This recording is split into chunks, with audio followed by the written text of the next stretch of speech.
Hello, magandang umaga po sa inyo mga followers, mga kapangarap. This is Sotosin Canada. So today po, nandito po ako sa Hong Kong Airport.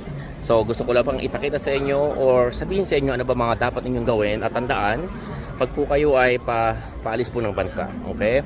So una-una po, pag na-drop na po kayo sa airport, bago po kayo umalis ng bahay, i-double check nyo muna kung maigi yung inyong passport at yung mga dala-dala yung documents po at gamit po ninyo. Okay? Then pagdating po ng airport, drop po kayo dun sa kung saan po yung dropping area. Then pag-drop nyo ng area po, drop nyo sa area, pasok po kayo sa labang airport, but make sure po, alis po kayo, at least meron kayong 2.5 to 3 hours time frame po, okay? Sabihin nun, dumating kayo ng mas maaga, mas maganda po yun, para hindi po kayo maghabod, just in case na meron tayong mga aberya ng konti, may konti problema po, ay meron tayong time to adjust, okay? Hindi nagmamadali po tayo, okay? So pagpasok po tayo ng airport, ang unang ninyong hanapin is kung saan yung inyong airline, okay? Saan nyo makikita yun, of course, sa ticket ninyo, pangalan ng airline ninyo. Kung hindi po kayo, first time nyo po, mag-ask po kayo ng question sa mga guard or sa mga tao po, sa mga ground crew po, mag-ask po kayo ng question doon. And for sure, someone will assist you po. So pag nakita nyo na po yung airline ninyo, of course, dadalhin nyo yung luggage ninyo, kuha muna po kayo ng trolley, kung marami po kayong bagahe, kung dalawa naman po, kaya nyo hilahin na po natin siya, okay? So, ilan po ba ang maximum? Okay, ang maximum po, depende po sa airline. May dalawa, ako po isa lang. Isa lang po yung pwede kong i-check in a bag, then yung second bag po is may bayad. Tulad ko po kahapon, tatlo po yung aking luggage, dalawang maliit, isang malaki, pero dahil kailangan ko i-check in yung dalawa, nagbayad po ako ng $210 po. Okay, so yun po, medyo mabigat ng konti, mahal, hindi ko na-expect yun. Kasi nung pauwi kami is only $100 Canadian, but yung papunta is Cathay Pacific, sa iba po yung kanilang presyo po. Okay, kaya kung kayo po aalis, timbangin nyo po na rin. Okay, ano po ba ang timbang? 50 pounds po or 23 kilogram po per luggage po. Okay, depende sa laki or liit. Okay, kahit maliit, maximum kilogram po is 23 kilogram lamang po. Okay, at isang bagahe lang po. Makita nyo po sa ticket ninyo, kung kayo po ay magbubook ng ticket, pwede po kayo mag-ask ng dalawang check-in luggage po. I-advance nyo na po siya. I don't know kung may bayad po, pero kahapon po meron akong kasabay, dalawa po yung maximum niyang pwedeng ilagay or i-check-in po. Ako naman po isa lang po, kaya nagbayad po ako ng pangalawa. Hindi ko naman kasi po pwedeng dalawa ang hand carry, tatlong hand carry natin. Ang hand carry, isang maliit na luggage at isang backpack po. Yan po, pwede po yung ganyang hand carry, ganyang dalawang yan. At may timbang din po yan, maximum 10 kg po yung dalawa na yan, okay? Pero ibang airline, po sila, mahigpit po sila. Hindi sila pumapayag na masyado mabigat po yung hand carry, lalo pagka punong-puno po yung airline po o yung aeroplano po, okay? Pagpa full flight po yun, okay? So next po, pag nakita nyo na po yung airline, pumila lang po tayo, okay? Meron tayong self-check-in, pwede rin tayo mag-check-in in advance sa email ninyo. Kung po kayo may email, pwede po kayo mag-check-in doon. Pero pag international flights is a little bit tricky ng konti, challenging ng konti. But dito sa airport, tulad po dito sa Hong Kong Airport, maluwag po kasi to, kaya madali po ang proseso. But sa ibang airport, medyo masikip, kaya I do recommend po mag-ask po tayo ng questions. So ito po yung self-check-in, self-bag drop, collect boarding pass, yan po yung step by step. Okay, 1, 2 steps lang po yan, okay? Pero ako po explain ko sa inyo maigi, no? Pagpasok nyo po, nakita nyo na po yung inyong airline, let's say Cathay Pacific po yan, pwede po tayo dito mag-check-in po using the kiosk, okay? Kung may kiosk po sa airport at kayo po ay taking ng konti or may mag-a-assist naman po sa inyo, use the kiosk kasi dyan po makukuha nyo na po yung inyong luggage tag. Okay, yung luggage tag na yun, kakabit nyo po yun sa inyong luggage at ita-drop nyo po personally yung luggage niyo dun sa drop-off area po. Okay, kung hindi naman po kayo marunong sa kiosk, meron po tayo dito na Cathay Pacific or airline po kung saan may mga ground crew po na mag-a-assist po sa inyo. Tulad po na to, nakapila po sila dito. Ginawa ko rin kahapon yan, pumila ako kasi wala pong kiosk sa Pilipinas. So pumila ako dyan, then tinimbang yung aking bagahe, pasok naman 23 kg po kasi ginawa ko po, tinimbang ko muna sa bahay yon. Kaya gawin nyo po, kumuha kayo ng timbangan muna sa bahay and then timbangin nyo muna yung gamit ninyo, okay, to make sure, okay? Huwag magdala ng masyadong mabigat na items at huwag magdala ng mga items na bawal po. Maraming pinagbabawal, lalo yung mga items na nakaka-harm, okay? Alright, so next pong step natin is pagpila nyo po dito sa counter, of course, kailangan ng passport and ticket po. Okay, sa ticket po, pwedeng gamitin ng cellphone natin, yung email natin, in-email po sa atin yun ng airline. But I do recommend po, i-print nyo po yung ticket ninyo. Okay, kasi kahapon nangyari sa akin, almost malulobat na ako. Okay, syempre pag lobat, wala akong access sa aking email, it's hard to show my ticket. But good thing about it po, dahil masyado silang advance, kahit passport lang mo po yung nakita ko, okay na po, hindi na kailangan ng ticket. Okay, they can search in website yung aking pong itinerary or ang ticket ko. But not all airport ganun po. May iba airport na mahigpit, kaya mas maganda na to be sure, i-print yung ticket ninyo para dalhin nyo sa airport po. Kahapon malay pong ganun, kahapon nakita ko. Okay, so lesson learned po sa akin yan mga kapangarap. I expect po kasi all airport is the same kasi nasanay ako sa Canada na I always use my phone lang para sa aking ticket. Okay?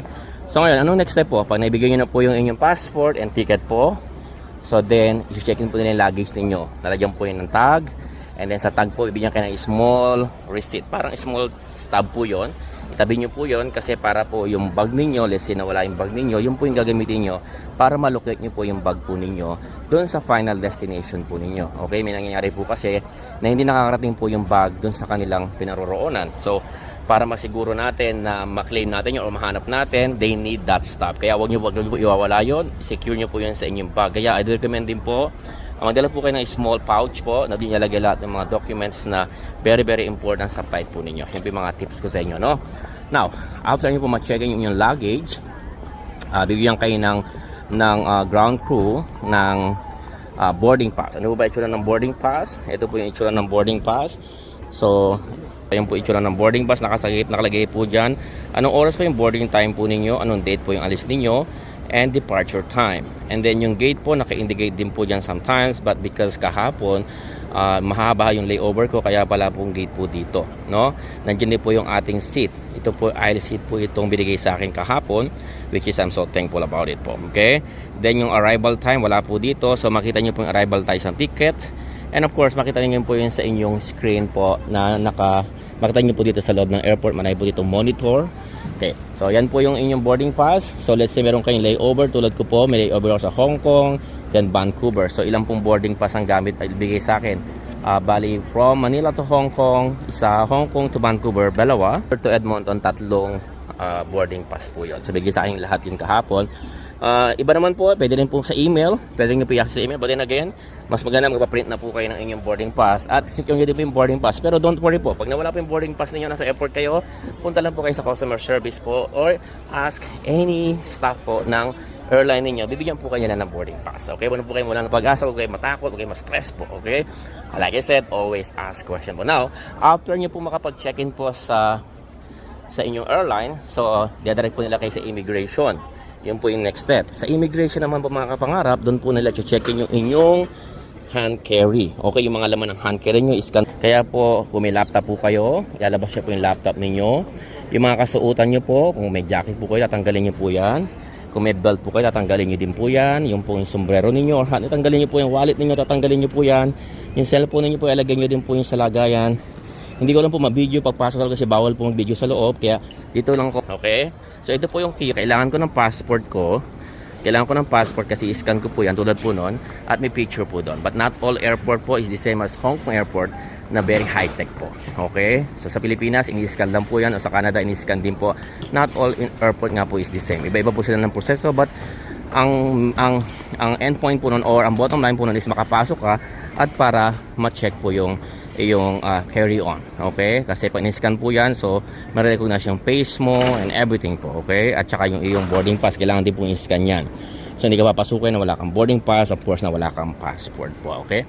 So pagka-scan po doon, pagpasok mo, pipila ka po sa loob, and then, yun nga po, kailangan nyo pong ilagay ito sa, meron po silang mga trays po doon, iba walang trays, iba may trays naman po, at make sure wala po tayong daladalang liquid po, no? Ito po, meron po ako ditong tumbler pero wala pong laman yan. Empty po yan. Ininom ko na po bago pumunta dito. Then sa loob ko na lang po re-refillan yan doon sa lounge po. Okay? Okay, bili kayo ng tubig sa loob. Or may mga drinking fountain po doon sa loob. Don't worry po. Okay? Huwag po kayo matakot. Dito, very accessible naman po ang mga maraming resources that what I mean. Okay? So ngayon, pag nagpasan po sa loob, so pipila po kayo doon. So listen lang po kayo sa nag-guide kung ano ba dapat ilabas. Of course, una laptop kailangan ilabas po yon. Yung mga electronics po ninyo, like iPad, laptop, kailangan po ilabas lagi sa tray po yun. Okay? And then, pagkatapos po dyan, at kung meron sila nakitang bagay na, matulis, kaya po may matulis kayong bagay sa loob. Sa pagdala kayo po ng, para ako na-experience ko, nagdala ako ng selfie stick. Yung selfie stick para siyang barel sa loob. So ngayon, nasa luggage ko yun, nasa maleta ko. So ngayon, binuklat nila yung maleta ko kasi dinanang kung ano yung nandun. Kasi they cannot figure out anong klase yun. Kaya, iwasan nyo po pag meron kayong selfie stick, ilabas nyo rin po, ilagay nyo po sa trays po. Okay? Para, hindi, hassle din po kasi yun kasi bubuklatin pa yung gamit ninyo. Okay? Pero ako naman, hindi naman nabuklat kahapon sa Pilipinas. Ayan, tignan po natin dito. Wala namang malaman yan, kundi damit ko at kundi yung pagkain po. Okay? Pwede natin magdala ng pagkain, mga snacks po pwede kayong magdala. Basta sealed lang po yun. Pwede po natin dalhin yun. Ilagay natin dyan para just in case magutom po kayo sa loob. Pwede naman po yun. Actually, may dala ko dito may dala po dito. Nasa loob po ng bagahe ko yan. Okay? So, ano po ba mga tips ko sa inyo mga kapangarap? So, ngayon, after nyo pong maskan yung gamit ninyo, papasok na kayo sa loob, sa gate. Yung po yung hanapin ninyo. Sabi ko sa inyo kanina, wala po akong gate, no? Pero normally, kapag ka po short lang po yung flight, pero kaagad gate na gate number. So, doon po ang hanapin ninyo kung saan kayong gate. Yung gate na yon, doon po paparada yung aeroplano and doon din po kayo magbo-board. Okay? So, kaya po, antabayan niyo po yung time, kung anong oras ang boarding time. So, make sure po sa boarding time, nandun na po kayo, nakaupo na kayo doon.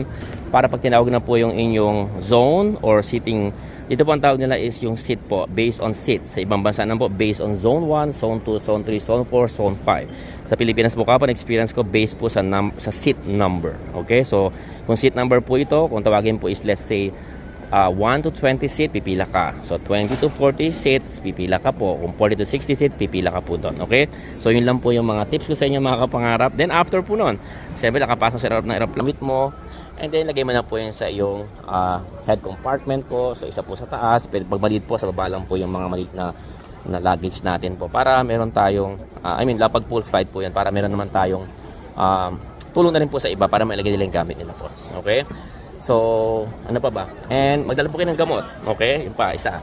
Magdala po kayo ng gamot. Kung po kayo nahihilo, sumasakit ang ulo nyo, magdala po kayo ng kain na ilang piraso po para sa biyahe po ninyo. Okay? And then, magdala kayo ng mask kung gusto niyo po.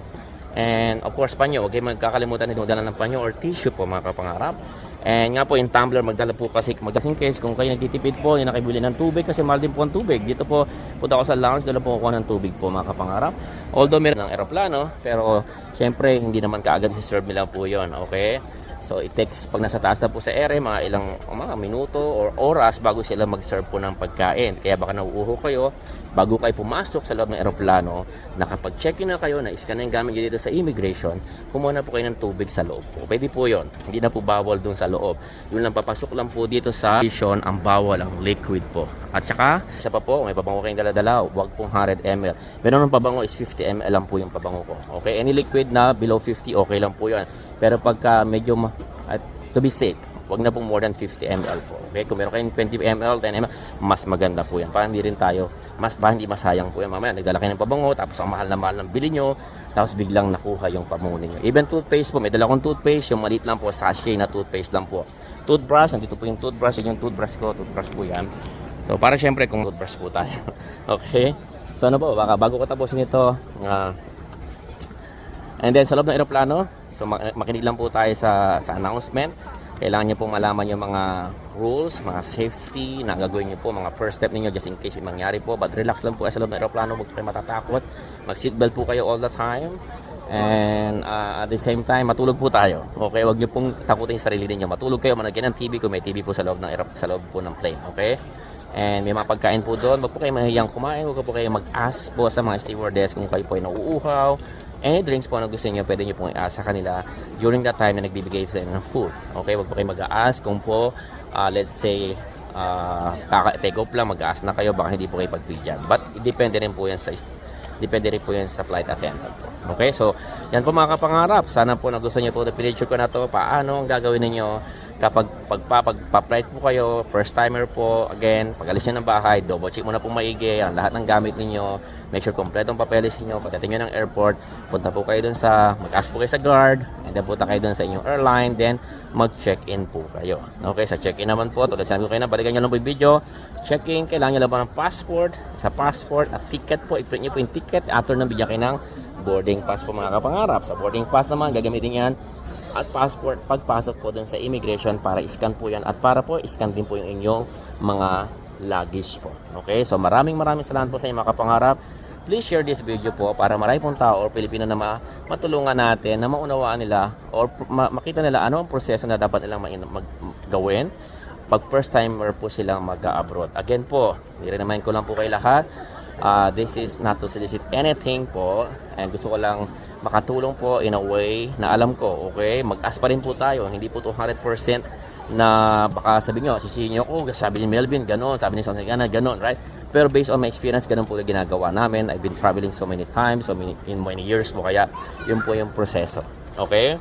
So, I hope this video will give value po sa inyo lahat and makatulong sa inyo in a small way po. Okay? Good luck po sa inyo sa mga nagngangarap mag-abroad. Mangarap po kayo mag-abroad, take action po kayo for sure dating po tayo makapag-abroad po kayo makapangarap po, okay? So yun lang po dapat yung gawin. But again, from time to time na ibang procedure, questions, kung may sakit ako, okay, may COVID ako, make sure lang po, yun nga po, minom kayo ng gamot, okay? Hindi naman kayo, wala naman check na po dito, hindi check kung kayo may COVID or something like that. Well, may nag-check ng temperature po dito sa loob ng airport sa Hong Kong, but not all airport is the same po, okay? Yeah, so kung may sakit po, patingin po tayo may pwede mag-travel. Hindi lang po siguro ask permission sa doktor ninyo kung pwede po kayo mag-travel kung masyado po major yung inyong karamdaman po. Kung mabigat po yung karamdaman ninyo. So yun lang po mga kapangarap. I think I say everything or marami na ako nasabi. I should say. Okay, salamat po na marami sa inyo and God bless everyone. Ingat po kayo palagi. Papasok na po sa loob at i-scan ko na po yung aking gamit at para po kayo mapunta sa aking gate. Pero bago po ng gate, punta muna ako sa lounge at kumain at tumambay po doon. Sa ngayon, sa gate po, bago kayo punta ng gate, so mga 1 hour before ng boarding or 30 minutes before ng boarding, dapat nadala po kayo. Okay? Para hindi kayo malate kasi baka maiwanan tayo ng aeroplano. Okay? And lagi po kayo makikinig ng news or announcement kasi baka may changes po sa gate ninyo. Alright? Check nyo lang po lagi yung board, baka may changes sa gate ninyo or baka may delay sa flight ninyo. Okay? Yun po ang kailangan nyo maunawaan.